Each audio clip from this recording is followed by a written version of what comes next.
Hey everyone, I'm Julie Gunlock, host of the Bespoke Parenting Hour. For those new to the program, this podcast focuses on how parents should custom tailor their parenting style to fit what's best for their families, themselves, and most importantly, their kids. Today, I'm talking to Dr. Leonard Sax. He's a primary care physician, speaker, and the author of several books about children and parenting.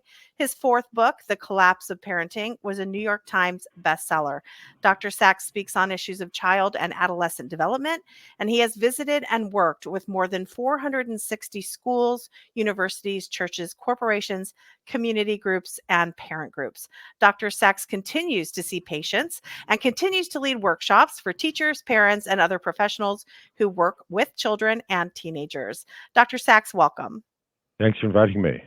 Thank you for coming on. Last year, you wrote an article for the Institute for Family Studies called Do Your Political Beliefs Affect Your Parenting? And we can just bottom line it here for the audience. It looks like it does. I want to read the beginning of a graph of the article that you wrote because it really grabbed me, and I think it perfectly explains the sort of cultural situation we're in right now. Um, you wrote, a mom brought her 6-year-old daughter into the office with a fever and a sore throat. I asked the little girl to open her mouth and say, ah. She shook her head and clenched her mouth shut. Mom, it looks like I'm going to need your help here. I said, could you please ask your daughter to open her mouth and say, ah? Mom arched her eyebrows and replied, her body, her choice. Wow. This mom was invoking the my body, my choice slogan of abortion rights activists to defend her 6-year-old daughter's refusal to let me, the doctor, look at her mother's throat. Uh, Look in her throat. I'm sorry. Look at her daughter's throat. I'm sorry. Yes. You go on to say that in your 34-year career, you'd never seen this before. There hadn't been a connection between politics and parenting, but you conclude that that's changing today. I'd love to get your thoughts on this and why you think it is changing. Yeah, so as you noted, I've been a family doctor for a long time, and until really quite recently, I didn't see any connection between politics and parenting. You'd find strict parents who were left of center, you'd find strict parents who were right of center, and likewise with permissive parents. But in the past few years, I'm seeing more and more what you might call aggressively permissive parents, like the one I described at the opening of the article, uh, aggressively permissive, who think good parenting means letting kids decide everything, including whether or not to open their mouth at the doctor's office, including whether or not they're boys or girls, regardless of their birth sex. And that's really quite new. That wasn't a thing even 10 years ago. Yeah. You do bring up that aggressive, but you connect it to what a trend that's been around a lot longer, which is gentle parenting, permissive parenting. When I first had my kids, this was a big trend, and I had my first child in 2007, and I remember there being this sense that I have to choose a style. I have to choose which way I'm going to parent. But it started with gentle parenting. So tell me what gentle parenting is. Of course, aggressively gentle parenting is what we're talking about right now. But talk about sort of the evolution of this parenting trend. Fair to say that gentle parenting means not saying no and letting kids decide. Uh, so the leaders of gentle parenting, whom I cite and link to in the article, say that you shouldn't use a timeout and you shouldn't compel your child to be toilet trained. You should model toileting for them, and when they're ready, they will choose to use the toilet. But old-fashioned techniques of pushing kids to become toilet trained, they would say, are wrong. You don't want to be coercive. Coercive is like the worst thing in the uh, world of gentle parenting. Um, and choice is the letting kids choose is, I think it's fair to say, the foundation of gentle parenting. Letting kids choose everything. Wow. And this is thought of by these practice people who practice gentle parenting as this is a form of love. of being, of sort of, this is how you show as a parent, this is how you convey love to them, by letting them have more say. Um, and but you talk about a type of parenting which is much is strict but loving parenting. Hmm. This is what I I like to employ. I feel like my kids would say I'm more strict, but I try to be strict and loving. And why do you think that that is? And you talk about this, that is, you have this great passage. It reminded me of Goldilocks, that it's not, it doesn't go too far in one way or the other. It's just right. So tell me about sort of this type of parenting. So all my books are evidence based. So I'm always citing lots of research, not just giving you my opinion or even my experience, although I do draw on my experience as a family doctor. We actually have a great deal of good research, excellent research on parenting styles. And of course, the founder and the most important person in this field is Diana Baumrind. Diana Baumrind coined the phrase authoritative parenting back in 1966.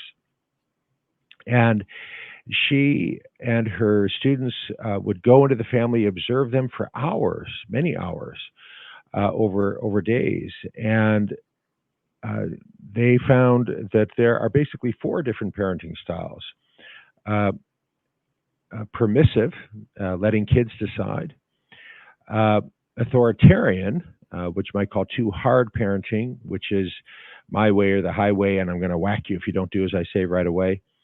Uh, Not their parenting, or what you might call neglectful parenting; and authoritative parenting. That's a term she coined in 1966. Authoritative parenting means both strict and loving.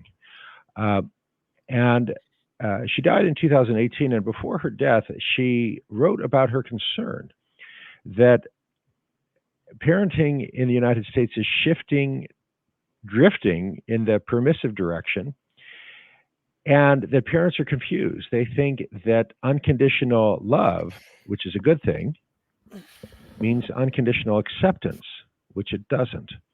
But what makes her such a powerful researcher is that she and her students followed these families for 10, 20, 30 years. So this kid who's being raised by a permissive parent at 4 years of age, 20 years later, 30 years later, is much more likely to be anxious, much more likely to be depressed, much more likely to be addicted to drugs or alcohol compared to the kid who was raised by an authoritative, just right parenting.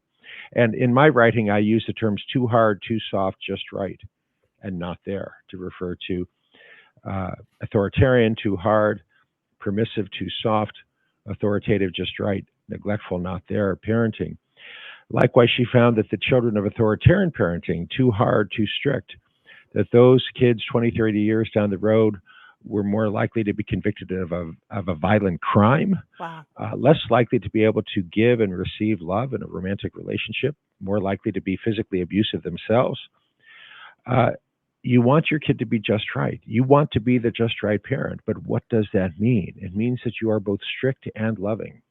And again, toward the end of her life, Dana Baumrind found that not only parents, but researchers who study parenting have drifted in this permissive uh, direction. And she was especially concerned that researchers in the field, were using her term authoritative parenting for what she would call permissive parenting, that they had actually misunderstood her so badly that they were creating rubrics and metrics that that labeled a permissive parent as an authoritative parent. So she was very concerned Yeah. in the years before her death.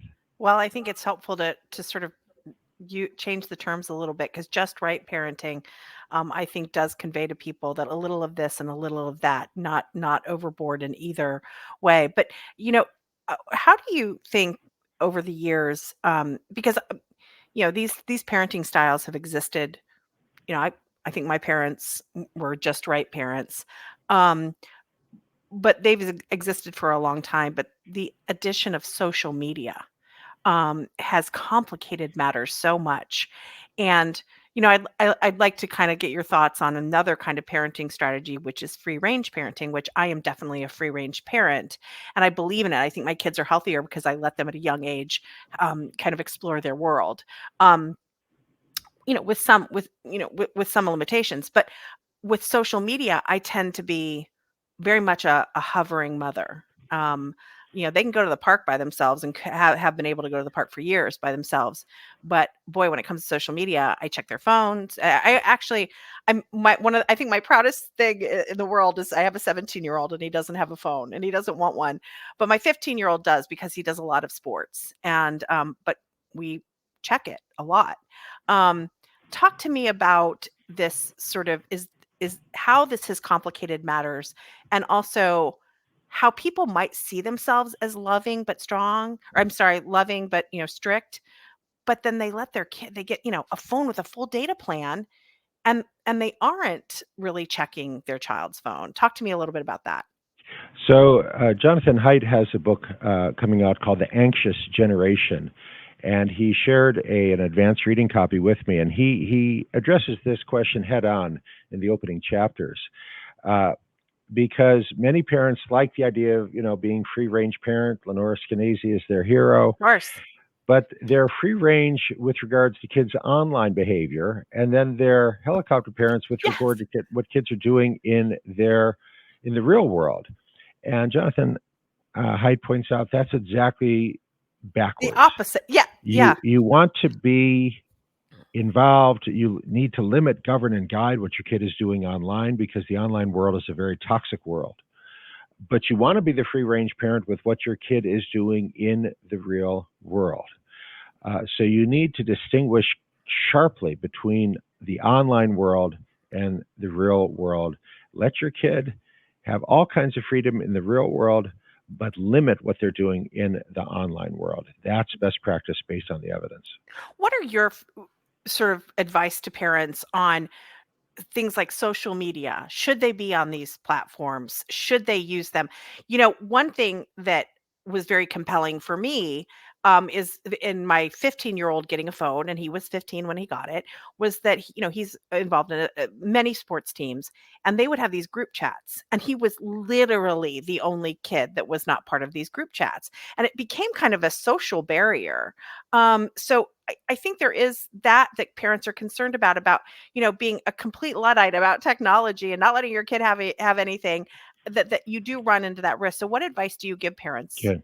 So again, my presentations for parents are always evidence-based, not just my guess or my opinion, but what does the research show? And I'm in touch with the researchers. So I've emailed Jean Twenge on many occasions over the years. Jean Twenge is certainly our nation's leading researcher on exactly this topic. So back in 2019, she and her colleague Keith Campbell published a study of over 200,000 adolescents, looking at the risk of becoming anxious and depressed as a function of how much time you're spending on social media. And it's a very simple graph. And after about 30 minutes a day, it starts to go up and up and up, and there's no taper in that trend line. So based on that paper published in 2019, in 2019, 2020, 2021, I was saying to parents, it's okay for your kid to be on social media up to about 30 minutes a day, but not more than 30 minutes a day, because beyond 30 minutes a day, we see this increase in anxiety and depression. So you need to install a parental monitoring app that will lock your kid out of social media after 30, 40 minutes. That was a reasonable recommendation based on the evidence published in 2019. Well, 2019, those data were gathered in 2018. That's before TikTok. Oh, TikTok interesting. changed everything. Everything. And more recent work published in the last 3-4 years shows that there's no safe amount of use for kids under 18. That increase in anxiety, depression now begins at zero time. And the evidence-based recommendation now is no use. So I actually emailed Jean Twenge and I said, look, the more recent data suggests there is no safe amount. And she said, yes, the evidence now supports a total ban on social media for all children under 18 years of age. I said, can I quote you? And she said, yes, you can quote me. And Jonathan Haidt in his new book is aware of this research, but he doesn't quite have the courage to say 18. He says 16. No use of social media under 16 years of age. But certainly, I think we can say there's a consensus among the people who know the research that no child under 16, No child under 16 should be on social media. The evidence provides very strong support for that statement. I would add that my daughter, who is 17, has never been on social media. And she did an interview. I have on 7 occasions now visited J. Sarah Catholic High School in San Juan Capistrano, California. And the last visit, Sarah accompanied me, and she did an interview with Pat Reedy, who's vice president at that school. And he asked her, he said, "So, Sarah, I understand you're not on any social media. Is that because your father won't let you?" And she said, "No, it's because I have a life. I have better things to do than scroll through TikTok and Instagram." And I'm very proud of that. Yeah. And that link is still up there. It was actually 2022 that interview took place. And she's still not on any social media. Most of the kids at her school are on social media, but she is not.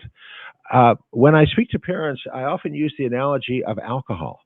I say, imagine if we somehow got to 2004 and the human race had never figured out how to create fermented beverages. And then in 2004, somebody figured out how to make beer. And then in 2005, we got red wine. And in 2006, we got white wine. And then in 2007, we got whiskey and liquors and mixed drinks. How long would it take for us to figure out that maybe 15-year-olds shouldn't be doing this? I don't think it would be immediately obvious. I think it would take some time. Right. On the contrary, I can imagine advising a prohibition on children drinking alcohol, and I can imagine parents pushing back, saying, well, this is what the real world, the adult world is like nowadays. I think we should prepare kids for the adult world. I don't want my daughter to be embarrassed because she doesn't know the difference between a Pinot Noir and a Merlot. Yes. Because these are exactly the criticisms I hear from parents. They say, well, the real world today, the adult world, it's all about social media. I don't want my kid not to understand how to get around Facebook or Instagram. Right. It's very unwise. We now have overwhelming evidence that social media is the causal driver of this explosion of anxiety and depression among teens. And to return to the title of our conversation here today, yes. Why is it that the children of conservative parents are now less likely to be anxious and depressed than the children of left of center parents? I assert in my article, it's because left of center parents are now more permissive and let their kids spend as much time as they want on social media. Whereas conservative parents, on average, are somewhat more likely to limit, govern, and guide. Now, having said that, I can tell you about conservative parents I know who do a terrible job of limiting their kids' use of social media, and left-of-center parents who do a good job. But the trend lines are clearly there. And when you look at the aggressively permissive parent, the gentle parent who thinks that good parenting means letting kids decide in every situation, they are much more likely to be left of center than right of center. And I've counseled parents and I've said, your daughter is waking up at 2 a.m, texting and looking at social media, and she's sleep deprived in school. You got to take her phone from her every night at 9, switch it off and put it in the parents' bedroom. She can have it back the next morning. And the parents will be, I couldn't take her phone from her. She'd totally freak out. I couldn't do that. And that kind of response, that I couldn't take my phone from my 12-year-old daughter, now much more common among left-of-center parents than it is among right-of-center parents. But this has to be the parent's call. Yeah. It is not reasonable. It is not age-appropriate to let your child decide. What's your 14-year-old daughter supposed to say tomorrow in school? When her friend says, hey, I texted you last night a minute, how come you didn't answer? Is your daughter supposed to say, well, researchers have found that sleep deprivation in adolescence is a major risk factor in the etiology of both anxiety and depression? That's ridiculous. You can't expect a 14-year-old to talk like that. You have to allow her to say, hey, my evil parents take my phone every night at 9. Won't I have it back till the next morning? Right. You have to have the courage to be the evil parent, to take the phone, switch it off, and put it in the charger, which is going to be in the parents' bedroom. But many, many parents now are reluctant, are uncertain of their authority, hence the title of my book, The Collapse of Parenting. Yes. When parents don't exercise their authority, that's the collapse of parenting, and the result is an explosion in kids who are both anxious and or depressed. And that graph that I showed in that article for the Institute for Family Studies it shows a rise in the rate of anxiety, depression for kids, a bigger rise for left of center kids than for right of center kids, but it's rising for right of center kids as well. They are not by any means protected against this. They are somewhat protected compared to left of center parents, but a lot of right of center parents don't get it either. Right. And they Right. also are letting kids decide, while ironically they're hovering over their kid in the real world and tracking them with an app like Live 360 in the real world. They're not tracking what their kids are doing online. They're not limiting what their kids are doing online. And those kids are quite, as we would expect, becoming more likely to be anxious and or depressed. Well, one of the manifestations that's very interesting is kids are not driving anymore. They're just not getting their licenses. Now, some of that you can say, well, there's Uber. So if you live in an urban area, why would you get a car? They're expensive. For the few times you need a car, you can call an Uber. But we know that nationwide, even in rural areas, kids are not getting their licenses much. And I find that kind of fascinating and it shows just how online kids are, because you don't need to drive anywhere when you can just stay at home and watch TikTok videos Yeah. and entertain And yourself. yeah, Jean Twenge talks about that at great length in her recent book Generations, where she goes through all the different generations and how Gen X and Polars are now more likely to be online. They pursue what she calls the slow life strategy, doing things at a later age, getting their license at a later age, getting married at a much later age, if at all. Everything's being postponed, living in their parents' home to much later ages than previous generations. You talk about, how left of center parents and right of center parents, and they have different parenting styles. And again, this aggressive, what did you call it? The aggressively permissive Yeah. parenting style that is often employed on the left. It'd be interesting to look at this from a geographical breakdown, because or just in intensely red areas or intensely blue areas of the country, because I live in a very dark blue. I always say that if you could pick the darkest blue on the color wheel, that's where I live. And I know there still are some very conservative people, but they've adopted this aggressively permissive, even though, they're regular churchgoers, they vote conservative, they have always been conservative. I find it's amazing. I had a conversation once with a mom, and I don't want to go on too long because I want to get your thoughts on this, but I had a conversation with a mom, and you kind of brought this up too, where she said, how do you have the strength to tell them they can't have a phone? I mean, this is back when my kids were like 10 years old. And I think, middle school, and she got her, or maybe 12, and he was off to middle school, and she thought, oh no, he's got to have a phone for middle school. And I thought, why? He's in 6th grade. And she said, how do you stand up against the pressure? Because all of his friends were getting phones. And it was just astonishing to me. And again, this is a conservative mom, but she lives in a dark blue area, and she was being influenced by this. So have you seen that breakdown, sort of depending Yeah. on where they live, or if conservatives live in a very liberal area? Well, sure, because it's hard to be the only one. And when your kid says, but all the other kids get to have their phones at bedtime, it's harder for the parent to say, well, I'm not their parent. I'm your parent.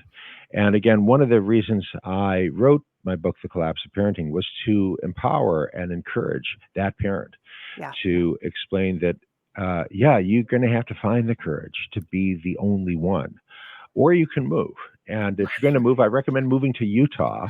I've been very impressed on my trips to Utah, Greater Salt Lake City. I spoke to a mom in Sandy, which is a suburb of Salt Lake City. And none of her kids have phones, and she's fine with that, and her kids are fine with that. Yeah. And Salt Lake and the Greater Salt Lake City area is a very family-friendly place in a way that Washington, D.C., San Francisco, Manhattan absolutely are not. In Salt Lake City, there's clean places for women to breastfeed privately in public spaces. You don't see that in San Francisco or Washington, but it's a family-friendly place. Now, my wife and I chose to move from Montgomery County, Maryland, to Chester County, Pennsylvania. We thought we were infertile, and then after 15 years of marriage, we had our one and only child. And so we were not happy with the choice of schools available in Montgomery County, Maryland. and so we moved to Chester County, Pennsylvania. So, and that's a big deal. I had to sell my practice, find a new job, moving. But your child has to be your first priority. And if the community you're living in is not right or is toxic, then you have to leave. Well, and in my case, we just transferred our children to classical schools, Hmm. for which I am in the car for hours every day going back and forth. But it's our number one priority, and this isn't a school choice conversation, but I didn't pay attention to the school choice issue very much, but boy, do I ever now, because we're very lucky we're able to get our children into schools that are more appropriate, and it makes me sad that so many people are not able to do that. But I don't want to get off subject, but I would love to talk about schools a little bit and how this permissive parenting, and especially aggressively permissive parenting, is, in my opinion, really responsible for some of the chaos that we're seeing in schools. The lack of respect for authority figures, for the lack of respect for adults. You obviously see that connection as well. And I just want to set this up a little bit more. There's a big parents' rights movement in this country.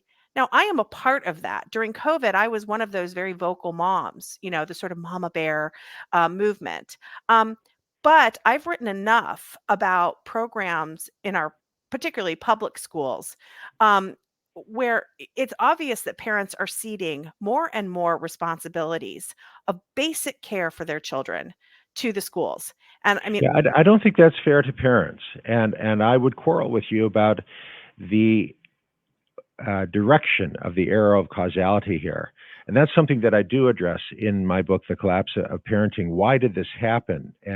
I don't hold parents to blame. I hold the culture to blame. mhm, American popular culture has become a culture of disrespect. yes. Uh, uh, there's and of course in the book I go into a great deal of exploration of what that means. If you look at the popular culture of a generation ago to the popular culture today, beginning with the Disney Channel, the most popular TV shows Right. now teach kids that it's cute and funny to be disrespectful. 50 years ago, Loggins and Messina had a top 10 hit song. Even though we ain't got money, I'm so in love with you, honey. Everything, bring it a chain of joy. In the morning when I rise, bring a tear of joy to my eyes. Uh, uh, but now the most popular songs, we're talking Oh, about Cardi B, WAP. ugh, We yeah, talked about Drake and Bruno Mars, who won 6 Grammys for his song "That's What I Like," where he's addressing a woman he doesn't know and asking her to turn around and drop it for a player because that's what I like, offering her money for sex. The culture has become a culture of disrespect, and the that has undermined parents' authority and has crept into the schools. Uh, and so you said that parents have given up their authority or see, ceded they've seeded authority, some, yeah. but I think it's more that the school districts have taken the authority away from parents. And so, for example, I cite a lawsuit where parents are suing the school district because the school district is encouraging kids to transition to the other sex, Right. and withholding that information from the mother. Yes. And one of the items that they introduced in evidence is a poster where that they posted in the school where the school says, if your mom doesn't approve of your transition, Yes. I'm your mommy now. Yes. So some of the school districts are aggressively taking that authority to themselves and denying it to parents. And parents, including left of center parents, reach out to the school and said, "Why did you tell me that my daughter has Right. transitioned to the male role?" And they said, "Well, you have no right to know that." So I I so agree. I so a lot agree of with parents are you. fighting back, but some of the schools have become really toxic. Oh, I agree with you 100%. But just for the sake of argument, which I kind of like to have these little interesting debates, um, I agree with you. But I think about, um, for instance, the school lunch program, which we know now is pretty much breakfast, lunch, and a very big snack, if you're in aftercare, which amounts caloric wise almost to a meal. Um, and so kids can be dropped off at school as early as I think 6:30 in the morning, and they can be picked up, as late as 6 p.m. There's wellness centers and health centers where you can get all sorts of things, and your parents don't need to know. There's sort of these enrichment programs, after school programs. The school does do a lot. I actually wrote an article a couple years ago about how they become almost social welfare centers. Even when the school is closed for the holidays, you can still go there and eat in the cafeteria. They send home food on the weekends. It's pretty remarkable what schools are doing. And if you look at nutrition studies for children, the best known child nutrition science is difficult. But Ohio State did this incredible study that showed that if three things keep kids at a healthy weight. You put them to bed at a normal time, limit their screen time, and try to eat dinner together as a family at least 3 or 4 times a week. These are all strong parenting habits. And so, I think the researchers were expecting some magic bullet, but it really just showed that, sort of having traditional family habits were the best thing for the child. But what it really revealed is more parental involvement. And so sometimes I think that the schools have accepted a role of doing some of these very basic parenting things. And I'm getting back, I know I'm taking a long time to get to my point, but I think this might add to some children feeling a little bit depressed. It almost goes into neglect, where a child feels like, they spend so much time at the school. They spend very little time with the parents if they're there for before care and after care. And believe me, I know kids who've been in before care and after kids care for a long time. And again, every enrichment program, their meals are all provided. I do think this is a bit of a diminishment in the role of parents. Well, and indeed, and I devoted an entire chapter to the question of food in my book, The Collapse of Parenting, and explore why there has been this rise in obesity among children in this country. In 1971, 4% of American children were obese, not merely overweight. Today, more than 20% of American children are obese, not merely overweight. So a quintupling over 50 years. Why did that happen? As you said, there are multiple factors. One is what kids eat. And this really came home to me when I was speaking to parents in Chappaqua, New York, which is an affluent suburb of New York City. And a mother and father shared that they'd made a healthy, nutritious supper for their son and daughter. And son and daughter came home and they both said, yuck, we don't want to eat that. Can we just order pizza? So dad sat down at his laptop and proceeded to order pizza online to the specifications provided by his daughter for her personal pizza and her son for his personal pizza, with the various toppings they both wanted for their own pizza. And I asked Dad, I said, why'd you do that? Why don't you just tell them this is what's for supper? Yeah. If they don't like it, they can go to bed hungry. And he blanched. He said, well, I don't believe in using starvation as a means of punishment. I said, they're not going to starve. Look, 50 years ago, if mom made supper and the kids didn't like it, she didn't run out and buy them a pizza. She would say, this is what's for supper. If you don't like it, you can go to bed hungry. But parents now let kids decide what's for supper. Yeah. When you let 12-year-olds decide what's for supper, there are some 12-year-olds who will choose broccoli, Brussels sprouts, cabbage, and cauliflower. But there are many 12-year-olds who will choose pizza, French fries, potato chips, and ice cream. Right. When you let kids decide, you get more kids who are obese. So that's part of it. You also mentioned family suppers. I talk a lot about that. We've got a great study by Frank Algar and his colleagues who studied more than 10,000 adolescents coast to coast and found that and asked each of them, in the last 7 days, how many evening meals have you had at home with at least one parent? And the more evening meals kids have had at home with a parent, the less likely they are to be anxious and or depressed. And not just that one study, we've got many studies, which I cite, that show that the more evening meals kids have at home with a parent, the less likely they are to be anxious and or depressed. So I conclude that chapter by saying you've got to fight for supper at home. If computer coding class conflicts with supper at home, then cancel the class. Right. Because many parents are driving their kids from one activity to another and eating a sandwich in the car on the way from travel team soccer to computer coding class. And the unintended message you're sending is that being amazing and doing all these activities is more important than relaxed time at home with family. Don't send that message. That's a really toxic message. Cancel the class. Fight for time at home. That's one of the many concrete recommendations I make in the book. I have enjoyed this conversation so much. We're coming up on the time limit here, but I wanted to end by asking you if you are talking to people considering having kids. They haven't had kids yet. I think there's another thing. I just love to get your opinion on this because there's been a lot of debate, sort of on social media, which I do for work, on the idea that motherhood is this is more usually it's directed towards women, that motherhood is so hard, that being a parent is so hard. Just because you've spoken to so many parents and and professionals who work with parents, I would love to end on a sort of an uplifting message about the joys of parenthood, and why it isn't as hard as they sort of make it out to be. You got the wrong person. Uh, uh, as a parent, I can tell you the greatest joys of my life have come from being a parent, without a doubt. But parenting today is very difficult. And what I hear most often from new parents is, I knew it was going to be difficult. I didn't realize it was going to be this difficult. They don't fully grasp that the newborn has no day night cycle, that you will get no sleep. They don't fully understand how incredibly difficult it is to balance those demands with the demands of work. Uh, as the child gets older, and all the other kids are looking at screens, they haven't fully understood how difficult it is to resist that and to be the only parent who's fighting back.